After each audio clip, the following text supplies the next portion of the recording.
光洋一片。今天早上9点，累计雨量已经达到特大暴雨级。今天，中州镇16个村出现了不同程度。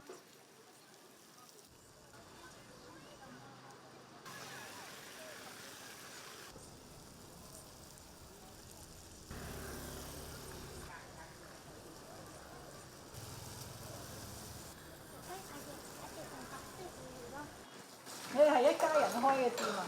係啊。所以搬得到啲全部搬上閣樓咯。真係生意又難做，又搞埋啲天災。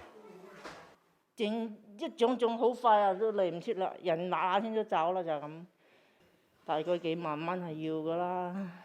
有冇睇到啲小包店，全部都係機器犀利。